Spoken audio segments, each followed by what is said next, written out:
Skater Tarkov, the way to master combat in PvP is to know when to go fast and when to go slow.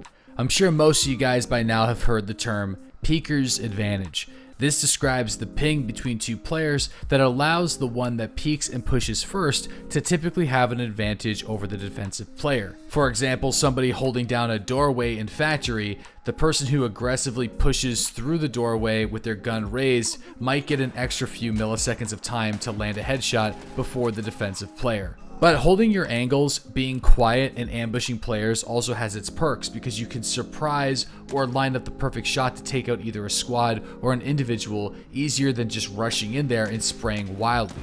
You can even use contacts to hear somebody coming and then just sit completely still holding the angle from an area that they just don't expect, and you can almost always get the kill. But a few weeks ago I made a post on the subreddit asking people what they think about slow covert play. And overwhelmingly, people prefer the aggression, like being fast, being aggressive, moving around, not sitting still, not being a stalker. And I totally understand. A couple thousand hours in this game, I've learned to see how players move and how they interact in the environments, and almost always the ones that are benefiting the most out of the game, the ones that are surviving the most, are the guys that are super aggressive in their play, either going towards their objectives and completing them quickly, or going after gunshots and eliminating the players as soon as possible. Now, if you do decide to start playing slowly, there is a skill that will be leveled while doing so called Covert Movement. This makes your steps less loud and reduces the hearing distance that your enemies can detect you, and it also reduces some of the noise that your equipment and weapons make whenever you're doing reloads and charging magazines. And if you somehow have this skill leveled up to 51, then you can unlock the elite perk that allows all of the surfaces that you walk quiet on to be the same sound. So no longer will you be making loud noises on glass, metal, or wood. But I noticed on the wiki under the how to raise section that any movement while crouched can contribute to leveling this skill, and then walking with less than 75% speed will actually contribute to the skill. I wasn't able to replicate that. What I was able to see is if I was moving completely slow or just about slow enough where the movement icon in the lower left wasn't actually saying I was making any noise, that's when I gained the most soft skill points. So if you wanted to go in and actually get a couple levels for this skill because you think it might be beneficial, walking with the sound icon completely off, not showing any noise, seems to be the fastest way. If I'm wrong here, or if there's a fast way to level Covert Movement, I would love to hear that in the comment section below. But one of the most interesting things that I observed a while ago, and I've been playing around with this idea, is how scavengers interact with Covert Movement, because it's really interesting. You'd think that the scavs would just kind of treat you like normal, like you're walking around, you're being a dingleberry, you're making noise, you're shooting players, you're not really checking your corners or staying in cover, and they typically latch onto you and they might blacken a limb or two. But if you're actively in Covert Movement after you attack one scavenger and kill them, or if you attack, kill, break line of sight, and start acting Covert Movement, scavengers start getting really weird. They act differently than normal. They actually enter their own Covert Movement state where they'll start to hunt you down in the area that they last seen you in, slowly crouching and trying to make as little noise as possible, not mindlessly running over to you. And if they think that you're completely gone, they'll lightly search the area but let their guard down, allowing you to get easy kills. Honestly, it's probably one of the best ways to get kills, especially on maps like Interchange, without taking a ridiculous amount of damage. But of course, the negative is you're going to be making a lot of noise and you're going to be attracting player attention. And since you're not going to be moving around that much, that really opens you up from being ambushed. Now, in order to see how effective like a full Covert Movement strategy would be, I decided to load up a VSS, go into Interchange, and play that covert, slow, stocky role just to see how it would feel. Now, for this raid, that also means I didn't commentate. I was quiet and I listened. I don't know if this would actually work during my live stream because I'm constantly talking with the chat about nonsense and not necessarily paying attention all the time. If you play this slow, you need to be 100% dialed in, and I think contacts are really important because when you're sitting still, you're going to be able to hear other people's footsteps a lot easier in the movement of scavengers and other players close by. So with that being said, let's do some Covert Movement raids. I'm going to commentate off and on throughout the way.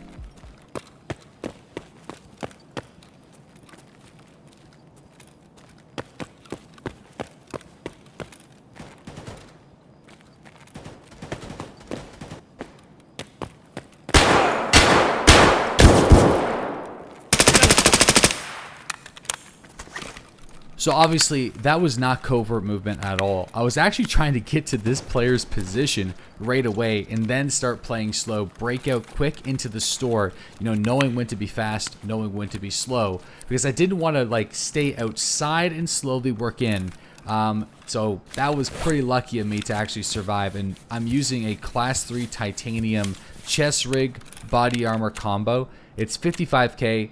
I know it's like a little bit weak considering I'm using a pretty decent gun like the VSS, but it gets the job done. And you know what? I find I survive somehow more shots than if I was wearing like a class 4 ceramic. I don't know if there's any validity to that. It's probably just luck, but I just kind of enjoy this body armor, so I use it from time to time, and it also makes the PMC look particularly cool.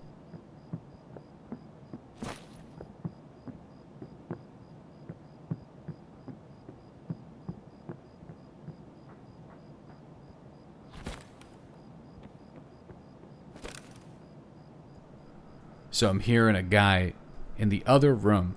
That's going to be a Rasmutin, or however you pronounce it. It's a tech store. People tend to move through there to try to go towards Kippa store or generic. And sometimes people even like to snipe behind that store.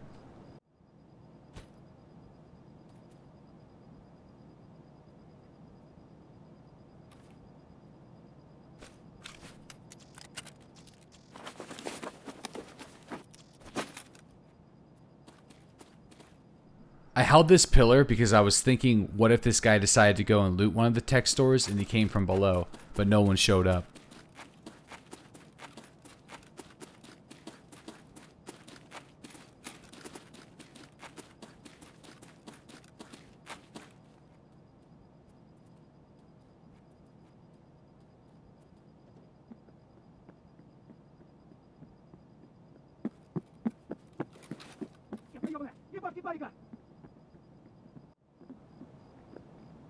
Давай, мочи их!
So that's an unsuppressed M4, probably around Mantis or even a little bit further back. So I know that I'm not going to be able to move down this hallway without being seen. But I also think that somebody could be either above me or behind that, playing next to the boxes, because we heard the suppressed gunfire. So not seeing him was a bit of a shock. So I don't know if somebody is still inside of generic, but I do know that we have at least one player in a sniping position that is watching the Kibba door.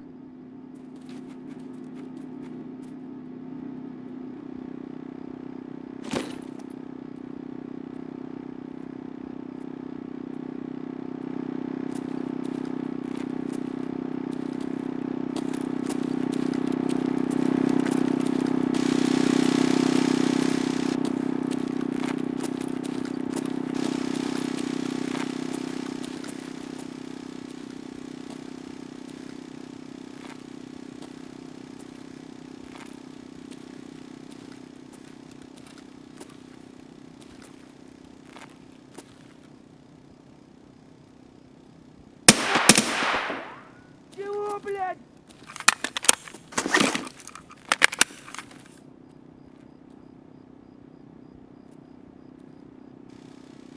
Щеми, берцов!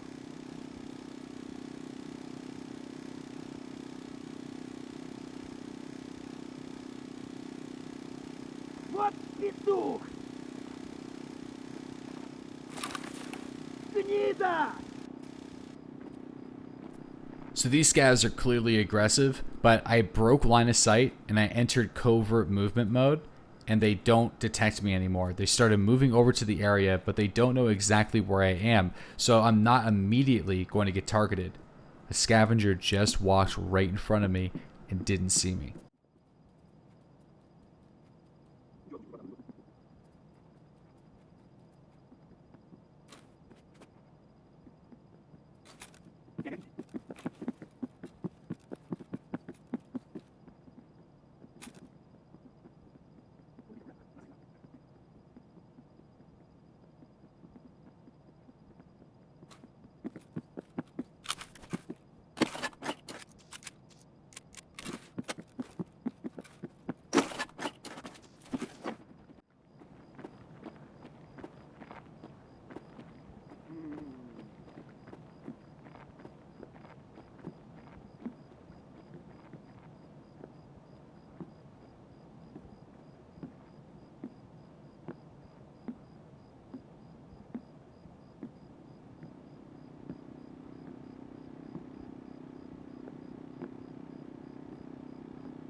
So this is kind of scary for me because I know that there's someone still possibly camping down this hallway.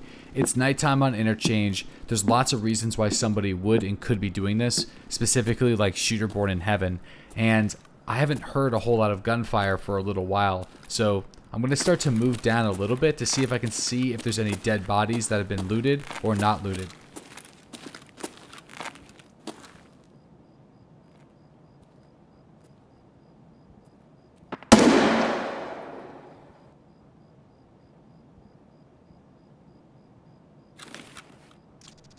That sounded like a bait shot to me.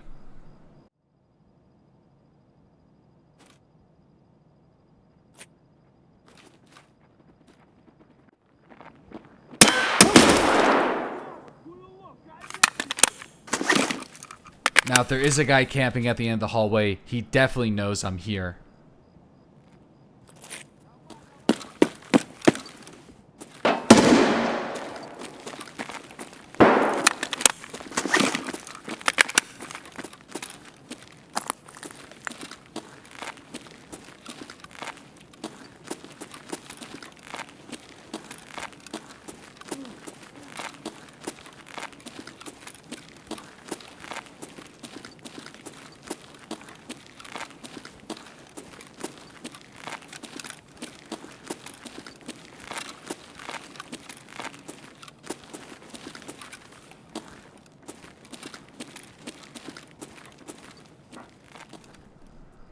And I just heard one step on the escalator. So either someone's coming down to loot the tech stores or just went up. So I'm hoping that this guy either came down into the store or will come back down, because I'm going to start to sneak around and see if I can just ambush him without making any noise.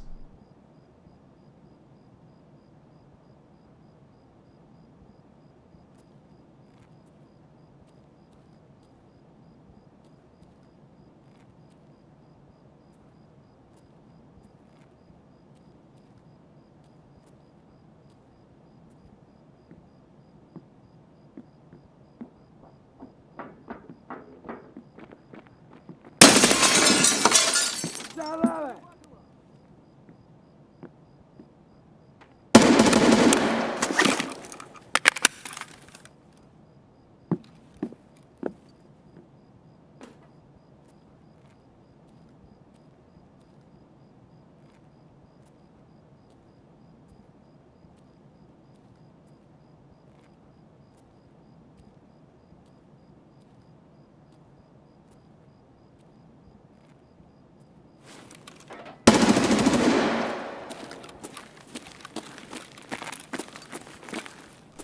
It was just a player scav, but I know this guy has been running around doing some loot runs, so I'm going to double check that scav vest to make sure he doesn't have anything important inside.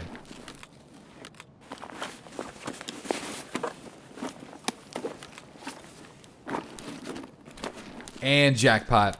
Got ourselves a Tetris, that's a Bitcoin, and over 100,000 rubles secured on the raid. So now I gotta deal with the guys with the M4s, or whoever's actually firing the weapons down there. I know they're in a position that can camp the Kiba door, so we can't go in that direction. And I've already made some noise around Goshen, and there's typically a lot of scavengers there, so I don't want to go there either. My best bet is to just work my way through the front entrance, just down the main alleyway, move around towards Mantis and Emercom, and see if they're actually in that sniping position where people typically like to sit and camp Kiba.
So one guy was camping behind. That leads me to believe there has to be two, just because I feel like if they're going to have a Kiba camping setup, somebody would have to have eyes in the doorway at all times, right?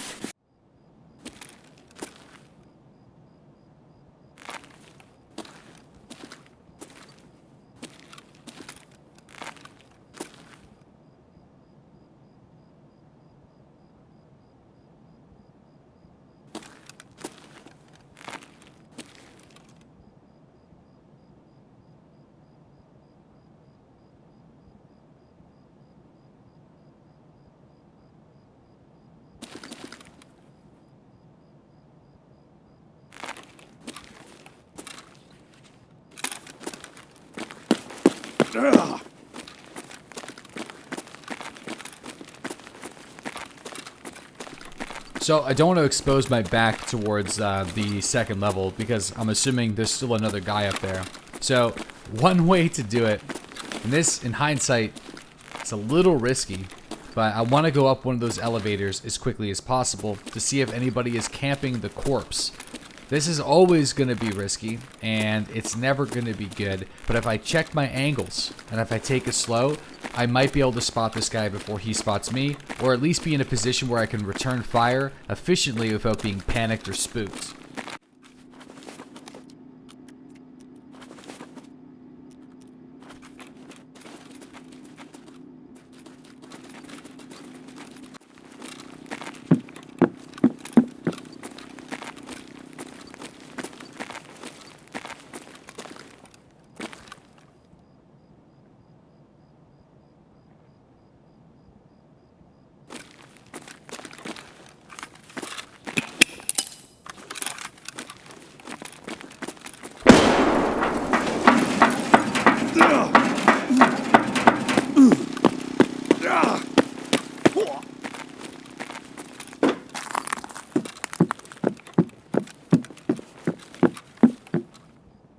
So great, I made it up the escalator, but I'm on the wrong side. I want to go check that loot, because if I'm wrong and there isn't another player, I at least want to see what the guy's gear was.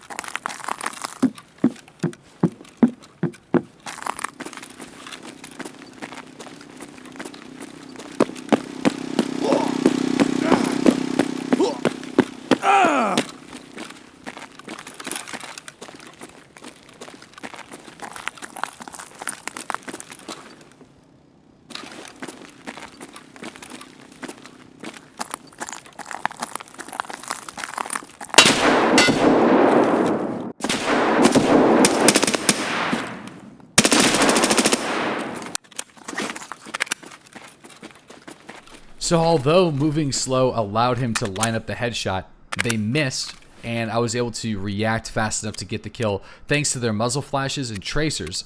They were just kind of right up in the open. A simple prone gave me some great cover, and I was able to just quickly scoop up the kill. It really wasn't that bad, and I was actually kind of surprised that I'm actually alive right now because they were using Vepr 101s, both of them. So that class 3 body armor isn't really going to protect me. So I'm essentially running armorless right now.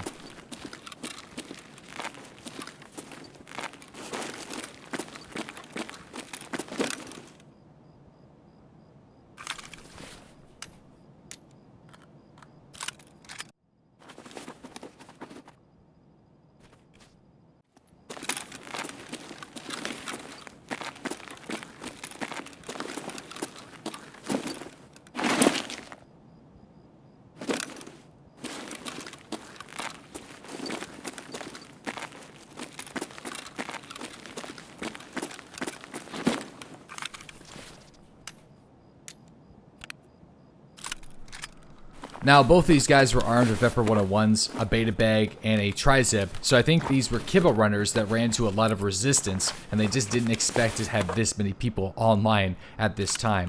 I was able to scoop up their loot. Although it wasn't amazing gear, I was still pretty satisfied just given that I played a little bit outside of what I normally do, which is purely aggression, and kind of completing raids extremely fast. This time I really took my time with it, sat, listened, and really tried to clear and check as many corners as possible. And although I was ambushed twice, I felt like I was comfortable enough to react fast to whenever I was getting shot at.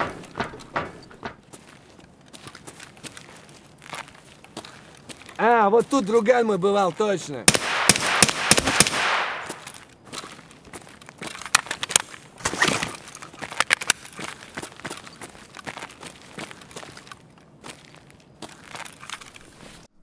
Now, after I killed that scavenger, I decided to go and check out Kibba because this is what the entire war was fought over. And since my chest was a little bit lower durability, I decided to take a Mark III from one of the dead scavengers.